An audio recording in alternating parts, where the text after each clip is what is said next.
Howdy folks, TJ here. Have you heard of an Atari ATW800 Transputer? In fact, that's what ATW stands for, Atari Transputer Workstation. I've heard of it, never seen one. Would I want to buy one and have it here in the homestead? No, but having the capability of a transputer would be cool. Did you know that they have an ATW/2 upgrade board that's available for the older Megabus type of Ataris like the Mega ST, or they have a VME version that's available for computers like the Mega STE or the TT. That's what I purchased, a VME version, ATW800/2.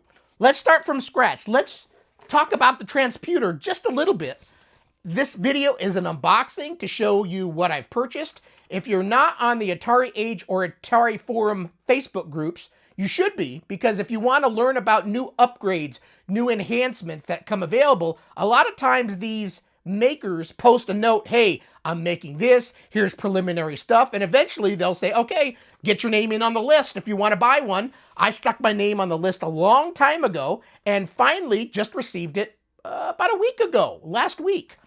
Now I just need to find the time to put one in. That's where TJ goes slow. I'm good at making the preliminary video about what I've received, finding the time to be able to dissect an Atari, take it apart, put it in. That's another thing. But hopefully, here in the very near future, I can do a possible video on a step-by-step opening up my Atari TT for the first time. Leonard's the name of my TT. And installing this card, as well as a Storm RAM enhancement that I've had for a number of years now that I never installed. But this year I said, we're going to get her done. So I printed out a little wiki post on what the Atari Transputer Workstation is. We won't cover that too much, but I'll put a link down below on what it is. I'll also put a link down below, I think, to the main thread on Atari Forum and Atari Age. I don't know if you're on both of them. You can become members there. But where seems to be the most action is the Atari Forum, where you can actually read about it, getting your name possibly in on a list for a second batch, because this is the first batch that just recently shipped. So, Atari Transputer Workstation. Let's read off the main guts of it, and then we'll tell you roughly what it was. And then we'll do a little unboxing, and I'll show you what I received in the mail from, I think it's Germany. So, anyway, the Atari Transputer Workstation, also known as the ATW800, or simply ATW, is a workstation class computer released by Atari Corporation in the late 1980s. Based on the Inmos Transputer. It was introduced in 1987 as the ABAQ, A-B-A-Q, but the name was changed before sales began. Sales were almost non-existent, and the product was canceled after only a few hundred units were made. In fact, that's kind of funny. In my Atari Society Facebook group, if you're not a member, join. We're almost up to 300 members now. It's skyrocketed. Once we hit that magic 100 about a month ago, all of a sudden, boom, Facebook's been pimping it, I guess, and a lot of people have been joining. On there, I put a note that my ATW800 arrived, but I didn't put /2. So somebody was, I think, a little jealous, thinking, oh, no way you've got one of those. And then I had to say, okay, to qualify this, it's the ATW/800-2, the upgrade board. He probably thought I was receiving this big tower ATW800. That computer is probably better served by somebody much more knowledgeable than me in the operating system that it used. Anyway, so that's the basic text on the, there's a whole like 2 or 3 page PDF that you can download. Let's read off a little nitty gritty though. So it was made by Atari Corporation. Release date was 1989. Discontinued, yes. Unit shipped, they claimed 350. The operating system, and I don't know if it's Helios. I sound like Hermione from Harry Potter. Helios. Anyway, Helios. I like Helios. That sounds. In fact, isn't it the BSD little emoji looks like a little devil? So maybe Helios is kind of cool. I'll go with that.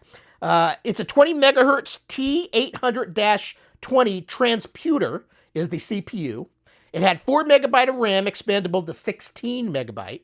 The graphics was a Blossom video system with 1 megabyte of dual-ported RAM. And then input was a complete miniaturized Mega ST acting as an input-output processor with 512K of RAM. So it was a big... the picture probably won't show too well because this is just a regular black and white. But here's a little picture. Go to the website. I'll put a link down below. This is the wiki. You'll see that it's a big tower kind of computer. And here's some guts of it. Here's, it looks like a Mega STE, the miniaturized one. That's kind of cool. So my first Atari 68,000 base computer was a Mega ST2. So I kind of was close. Not quite, but anyway.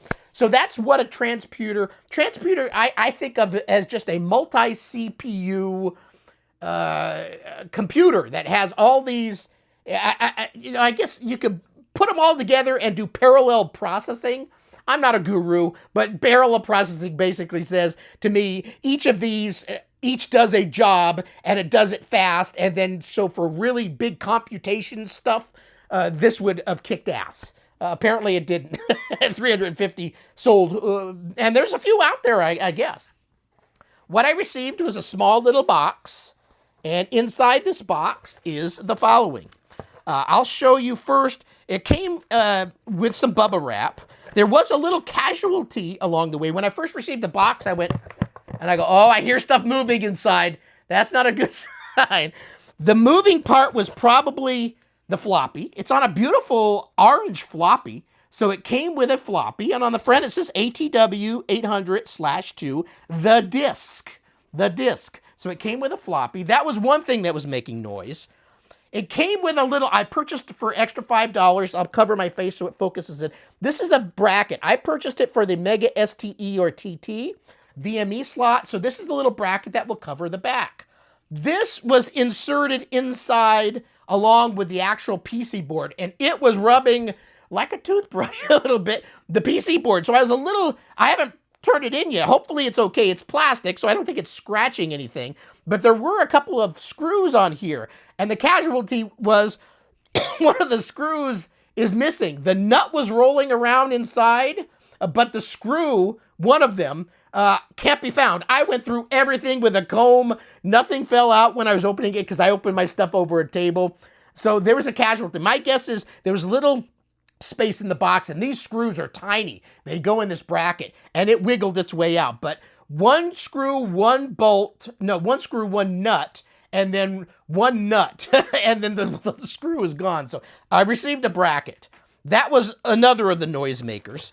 I've already went down to the store and purchased the extra little screw that was missing. It's funny, that my local hardware store, the one that came with this was a Phillips head, but they didn't have a Phillips head. I'm glad they had some metric screws at my local hardware store. I found a flathead version of the same size. I brought the nut, made sure I didn't lose it, and it screwed in, and it's the right length. So should work, not a big deal. But if I ever want to take the bracket off, I'm going to have to remember I need to have a flathead and a Phillips at the same time. Let's wait till this... Who's calling? We'll wait a second until that turns off. Oh, while that's ringing, I also received a USB cable. You don't really need to see a close-up of this, and it's probably focusing in on my face. But this is, it looks like a USB A/B, USB A to USB-C cable. It came with a very professionally made, with color, manual, which will open up and show a few pages later. So it came with a very nice looking manual, which I have not read yet. Put this over here. And then it came with the PC board. I'm going to touch some metal here because I don't want to shock anything. In fact, no, yeah, let me put it on. A lot of people make fun of these. I'm just going to put it on. I don't have it grounded, but this is the one that claims that you can actually use this and not ground yourself. But You need to ground yourself, but that's all over there, and I'm not going to do that for this. At this point, it's already had the rubbing of this for thousands of miles, so if something's wrong, it's not me statically shocking it. And I'm kind of making sure I touch metal now so I don't shock anything. And I'll grab it from the sides, but inside this little bag is the actual board. Let's pull it out, and we'll show you a little bit of a close-up of the board. So this is a VME version that will work on the TT and Mega STE. I'm going to go up over here and hold it so it doesn't focus on my face. ATW800/2. Here's where it's going to plug into the TT or Mega STE. It's Geek Dot Laboratories. www.geekdot.com is printed down on the bottom. It does, I believe, one of those little Raspberry Pis, although this says Tang Nano 20K something, speed. This has got where the portage is. This is an HDMI port. And then there's an SD slot, micro SD. And then this looks like USB ports here. Slot 1. So this board does have some slots that you can plug in additional transputers. From what I gather, the FPGA in this, or this comes with one transputer built in, and then you can add additional. I am clueless on that at this point, but I'm glad I went ahead and purchased that version that has that. Looks like there's some little jumpers and stuff on here. Anything else of value? I don't know. It looks like there's an open slot here for plugging something else in. Not sure what that is, but interesting. Maybe a future add-on of some kind here. And let's see. I'll just... this is the FPGA, it looks like, right here. And so it's a nice little looking board. Here's the back of it. Oh, look, they've even got the Atari logo and Atari symbol. Designed with love for Atari. And so that's what the back looks like. There is a battery slot. Is it popular? Can you plug a battery in? This, I'm pretty CR22. I don't see where you plug it in, though. I'm guessing this board comes where if you want to plug a battery in, you're going to have to do some of your own stuff. Atari Mega STE VME bus graphics adapter, transputer, and hard drive interface, and more. Idea and PCB design by Axel Murr. Graphics core by Klaus Metter. Driver development Wolfgang Heistand. And Andre, oh boy, S. I'm just going to say S. I would have thought that the battery, it shows on the back here where the round little thing where you would plug the battery, but there's no place to plug the battery in. So I'm guessing it thinks that some of us are qualified to do some soldering and putting their own stuff in. I am not one of those. But anyway, this board doesn't have that. And there's some slottage and stuff to plug things in. But at this point, maybe... Well, where would the battery go? Because there's transputer slots on the front, and the battery thing is right above it. So I'll have to look at the manual. But anyway, so the PC board Geek Dot looks wonderful. Let me go ahead and put this back in, and then we'll look at the manual, just a scotch. And then I'll have to look on here, and maybe it talks about, yeah, if you want battery capability, you need to get your soldering iron out. I'm not there. I'm not there at this point in time to do stuff like that. So I will have to live without such enhancements. But let's look at the book. So it comes with a nice book. And they've already got a customer or owner thread over at Atari forum. And basically, in many ways, they've explained, read the wiki, read the manual, read it again, read it a third time, maybe a fourth time before asking questions. So I should, just for the hell of it, post on there something really easy and get them pissed off. No, I don't want to do that. But there's some people that don't like you to ask a question until you've read the book. Now, I'm of the stage where I could read a book 3 times and still not acknowledge it. So I will preface any of my questions with, yes, I've read it. Yes, I've read it a second and a third time, but I'm adult. I don't quite understand it. even though it may make sense to you. I call them propeller heads jokingly, but something that may be easy for you is not easy for a common man like me. So I'll look at something and I'll go, what? I purchased this. So let's talk about why did I purchase this. The main thing is I've never had an Atari that gives you extra video capabilities in resolution. My maximum resolution, although I had at one time a large 19-inch monochrome Atari display on a TT, that display failed. I still have it in case I ever learn how to repair stuff. But that did something like what? 1200 by 900, some hurricane resolution, but it was a 2-color thing.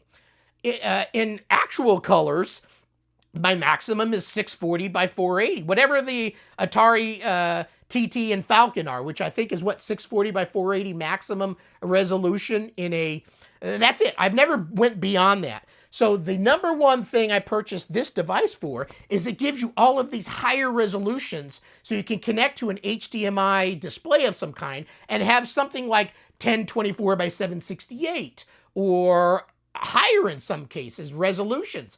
I've never had an Atari desktop that much. So that was number one. I've always wanted one, could never afford or even see a Crazy Dots board or some of these others. Is there one called Albert? ALBER? Two TTs, a capital, that's a graphics card that you can slap in a TT to give it additional resolution. Anyway, you find one on eBay and who knows if it's working, and it's really expensive. So I've never went there. But with this, I go, this is a way that for under $300, it was 200 and some odd dollars shipped to me here in the United States. I could have higher resolution on a TT. And if you've been watching my channel, I've been doing a lot with my Atari TT. So being able to have higher resolution is going to be wonderful. So that was number one. Number two, having the Transputer capabilities and exploring this Helios operating system looks fun. So at a later time when I have time on my hand, I'll explore that as well as anything else that this covers. Let's open up the book and read off page 1 just to kind of maybe give you a flavor. The Geek Dot Laboratories. Do not use this manual or the AT800 card for any mission-critical applications. They're covering all their bases here. Okay, that's cool. Where's page 1? Maybe that is page. It's a thick book. Yeah, thank you. Okay, they've got some things. So here's the table of contents in case you want to see what some things, if it's bringing it in crisp and big enough. There's a whole bunch of stuff, and basically, quick intro, better than the original, card differences, Mega ST bus, and then they talk about the VME bus, installing the card. So it gives you a little of everything about it. Quick intro, the card, the why, and all that. So let's read that. This is a longer video, but that's what this is all about. The raison d'être. I don't know how to pronounce it. It looks like raisin bran. RAIS, raison d'être. I don't know. Card is to bring back the functionality of the famous Atari Transputer Workstation 800. The ATW800, designed by Perhelion and built by Atari back in 1989. That mainly meant transputer processors and high-resolution color graphics. In contrast to the original system, the ATW800/2 packs everything into one expansion card and turns your Mega STE,